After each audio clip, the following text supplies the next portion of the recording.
অনেক দিন বাদে আবার পৌঁছে গেলাম একটা নতুন বিয়ে বাড়িতে।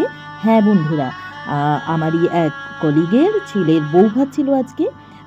আমার ছেলের পরীক্ষা চলছে, তোমাদের আগেই বলেছি। তো এতটাই আম পড়াশুনোর মধ্যে ডুবেছিলাম যে আর ভালো লাগছিল না। হঠাৎ করে এই বিয়েবাড়িটা পেয়ে বেশ ভালোই লাগলো। তো বউকে আমরা দেখাচ্ছি। স্ক্রিনে এখন বৌমাকে দেখতে পাচ্ছ। আর এই হচ্ছে ছেলে আর ছেলের মা, যে আমাদের কলিগ ভারতীদি। তো বিয়েবাড়িতে আমরা পৌঁছে গেছি।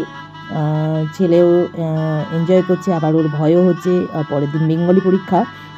তাও আমি নিয়ে গেছি, কারণ সব সময় যদি পড়াশুনোর মধ্যে থাকে বাচ্চারা, অনেক সময় তারা কিন্তু মানে পড়াশুনোর প্রতি আগ্রহটা হারিয়ে ফেলে। তাই মাঝে মাঝে তাদেরকে পরীক্ষার মাঝে হলেও একটুখানি বাইরে বেরোতে নিয়ে যেতে হয়। তো আমিও সেটাই চেষ্টা করেছি ওকে নিয়ে যাওয়ার। তো যাই হোক, ও এনজয় করলো। ভালোই লাগলো বিয়েবাড়িটা। তোমাদের কেমন লাগলো অবশ্যই কিন্তু জানিও।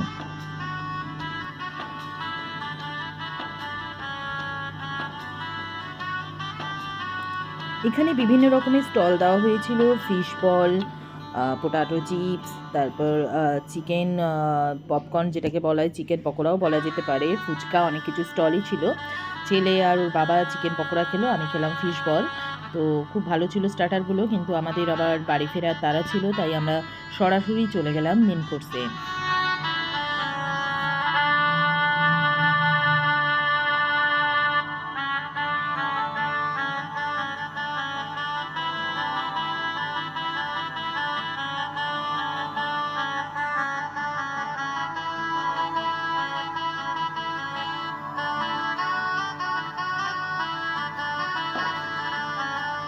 তো যাই হোক গাইজ, বিয়েবাড়িটা কেমন লাগলো অবশ্যই কমেন্ট করে জানিও।